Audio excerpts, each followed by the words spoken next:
Salam cerdas, Ibu, Bapak, Saudara-saudara yang saya hormati. Kali ini kita akan membacakan 2-3 berita sekaligus memberi komentar singkat terkait berita akan adanya merger BUMN Karya ya. Merger badan usaha milik negara yang biasa disebut klaster karya. Nah, berita dimulai dari 7 hari yang lalu ya, ketika Menteri BUMN menyampaikan hal tersebut. Berita terus bergulir karena sempat ada tanggapan dari Menteri Pekerjaan Umum karena sebagian dari BUMN itu, sebagian besar dari BUMN yang mau di-merger itu terkait dengan tupoksinya Kementerian PU ya. Lalu ada pertemuan antara Erick Thohir dengan Menteri PU, kemudian juga ada penjelasan dari Wakil Menteri BUMN, dan sampai hari ini berlanjut berita tersebut. Nah, secara umum kita lihat kalau kita ketik di mesin pencari merger BUMN Karya, sampai 38 menit yang lalu ini ketika saya rekaman ini pada malam hari ya, jam 8, itu diberitakan oleh bisnis.com tentang perkembangan BUMN Karya tersebut, ditambah dengan rencana BUMN yang di merger lainnya. Lalu 2 hari yang lalu ada berita dari Detik Finance, BUMN Karya mesti punya spesialisasi proyek biar kinerja tumbuh. Dari Bloomberg Technos itu menjelaskan lebih lanjut juga tentang Erick yang mengungkapkan perkembangan restrukturisasi BUMN Karya. Jadi 7 hari yang lalu sudah bola ditendang, apakahnya begitu ya, meskipun isu ini sudah lama tapi agak menyeruak ke publik 7 hari yang lalu. Lanjut 6 hari yang lalu ada Wakil Menteri BUMN, lalu ada juga respon dari Menteri PU, lalu ada pertemuan Menteri BUMN dengan PU, dijelaskan kembali dan bergulir sampai hari ini tadi ya, sampai tadi siang. Nah, saya bacakan yang berita awal dulu, itu tentang judulnya Daftar 7 BUMN Karya yang bakal dilebur Erick Thohir, itu Sabtu 16 November ya, jadi sudah 7 hari yang lalu ya, 6 hari yang lalu. Ini CNN yang memberitakan, sebenarnya tadi sudah kita perlihatkan, berbagai media memberitakan ini. Menteri BUMN Erick Thohir bakal melebur 7 BUMN Karya menjadi 3, dari 7 menjadi 3. Nah, pertama akan melebur PT Waskita Karya dengan PT Hutama Karya, jadi Waskita Karya dengan Hutama Karya. Yang kedua Nindya Karya dengan 2 BUMN yang lain, jadi 3 jadi 1. Dengan PT Brantas Abipraya dan PT Adikarya. Nah, sedangkan yang satunya lagi 2 PT Wijaya Karya Wika dengan pembangunan perumahan. Ya, jadi semua ini biasa disebut dengan BUMN Karya. Nah, kata Menteri, menurut berita ini, peleburan ini menjadi opsi penyehatan bisnis di bidang konstruksi. Jadi lebih sempit lagi nih, sebenarnya kan Karya ini sekarang mengerucut kepada klaster konstruksi ya. Nah, klasifikasi 3 kelompok BUMN Karya agar fokus pada tugas masing-masing. Jadi maksudnya lebih difokuskan dengan dijadikan 3. Ia mencontohkan Hutama Karya dan Waskita Karya bakal fokus pada pembangunan atau pengembangan jalan tol. Nah, kemudian menggarap jalan non-tol sampai pemukiman komersial. Jadi jalan ya. Nah, lalu Wika dan PTPP, Wika Wijaya Karya, PTPP ini pembangunan perumahan, itu diplot pada bisnis pembangunan pelabuhan laut, bandara, serta hunian atau perumahan. Ya. Sedangkan Adikarya dan Nindya Karya difokuskan untuk membangun rel dan beberapa lini konstruksi lainnya. Nah, semacam itu. Lalu diberitakan juga tentang penjelasan Wakil Menteri BUMN, Kartika Wirjoatmojo. Peleburan ini secara teknis akan dimulai dengan Waskita Karya dan Hutama Karya. Nah, kondisi HK saat ini sehat sehingga diharapkan bisa mendukung Waskita. Berarti implisit ini Waskita yang sakit nih ya. Jadi Hutama yang akan membantu Waskita biar sehat, digabung jadi sehat gitu maksudnya. Nah, bahkan secara teknis juga dijelaskan bahwa dengan maksudnya itu, dengan peleburan itu, Waskita jadi anaknya HK ya, jadi bukan merger sebanding, ini HK yang menjadi induknya, Waskita anaknya. Nah, lalu si HK itu bisa mensupport sisi cash flow waskita ya, kurang lebih begitu. Diharapkannya waskita menjadi dapat cash flow, lalu secara lagi jadi sehat, lalu proyeknya secara lebih berkesinambungan dengan ada proyek-proyek dari HK, jadi dikaitkan begitu.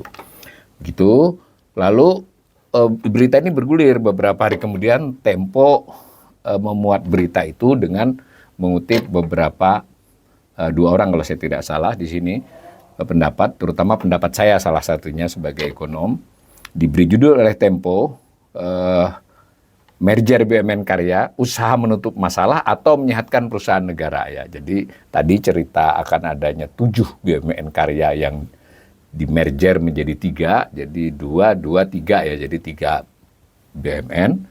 Itu salah satu yang dimintai komentar saya oleh Tempo. Saya sampaikan bahwa ya sebetulnya lazim saja ya mau merger, apalagi rencana untuk membuat BUMN ini menjadi holding-holding itu kan sudah lama dan berlanjut ya di Erick Thohir ini.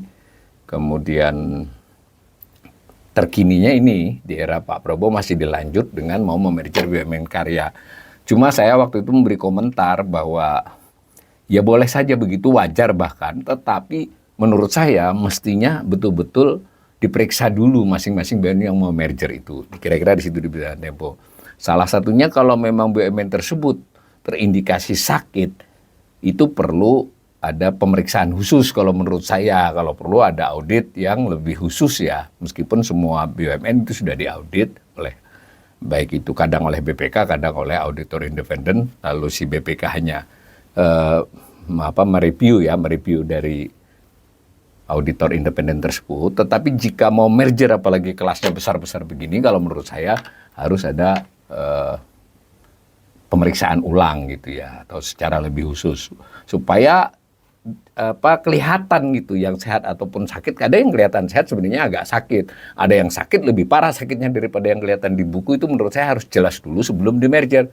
Mengapa? Karena saya salah satu yang khawatir usaha-usaha merger yang sudah maupun yang akan terjadi itu bisa menyamarkan beberapa masalah ya, fraud, bisa jadi terindikasi kesalahan manajemen atau bahkan penyelewengan di BUMN sebelum di merger, jadi nggak kelihatan kalau di merger. Itu pendapat saya. Tentu ini hanya sekedar pendapat. Nah, kemudian terakhir dari yang kita kutip, maksudnya terakhir masih berlanjut ini berita-berita ini. Nah, Bloomberg Technos ya, Bloomberg Indonesia itu 21 November berarti kemarin itu memberitakan tentang perkembangan restrukturisasi BUMN Karya hingga PTPN. Jadi ada tambahan lagi. Nah, karena ada kata-kata restrukturisasi ini perlu kita pastikan ya, merger itu sebetulnya hanya bagian dari restrukturisasi ya. Nah, jadi restrukturisasi lebih luas daripada sekedar merger, kurang lebih begitu. Mari kita bacakan sedikit. Nah, Menteri BUMN Erick Thohir memberikan update, jadi update ya dari yang beberapa hari lalu, soal konsolidasi BUMN dalam rangka perampingan perusahaan plat merah. Untuk BUMN Karya, Erick mengatakan masih sesuai rencana awal yang semula 7 akan menjadi 3. Nah, tetapi ditambahkan dalam berita ini, kami juga sedang mendorong konsolidasi merger PTPN dan Perhutani.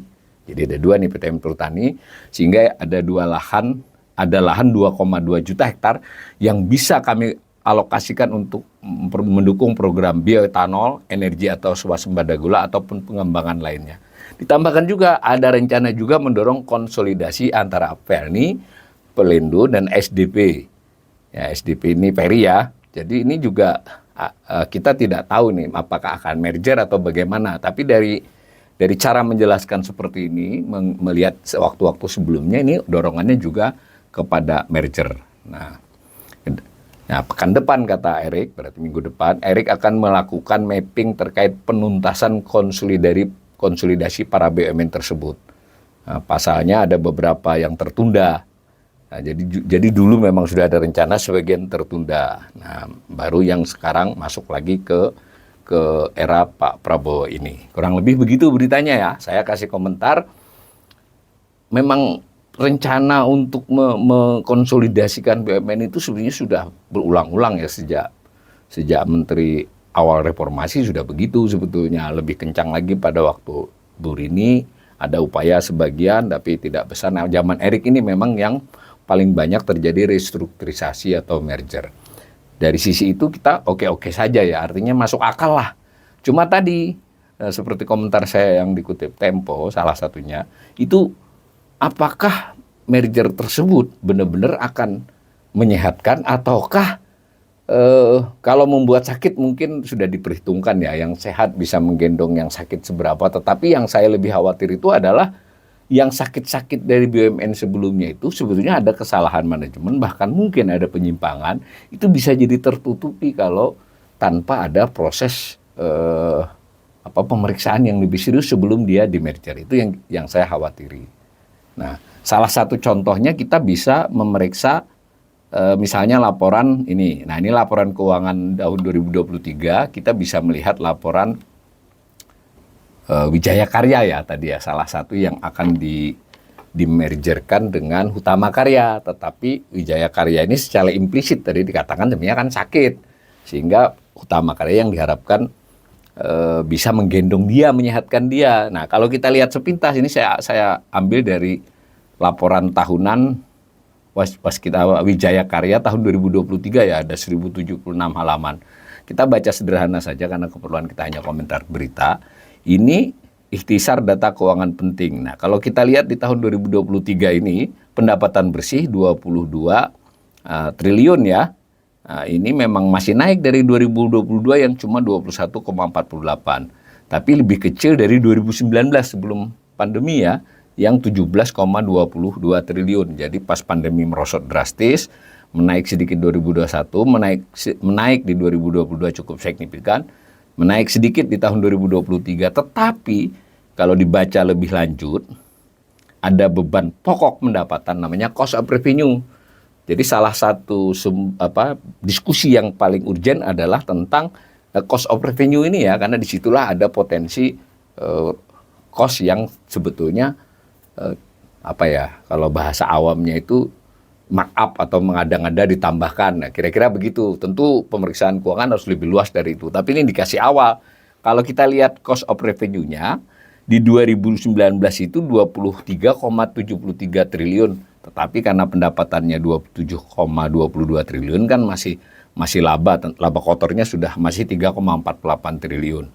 Nah, tetapi kesini-sini meskipun ini 2020, 2021, 2022, bahkan 2023 ini cost revenue-nya itu berkurang, tetapi berkurangnya itu sedemikian rupa ya, sehingga laba kotor itu menjadi sedikit, menjadi 1,8 triliun. Nah, lalu ada beban umum, beban lain-lain yang cukup besar, sehingga laba ruginya itu di tahun 2023 ini menjadi sangat besar. Nah, jadi pemeriksaan kedua adalah pada beban-beban lain-lain ini.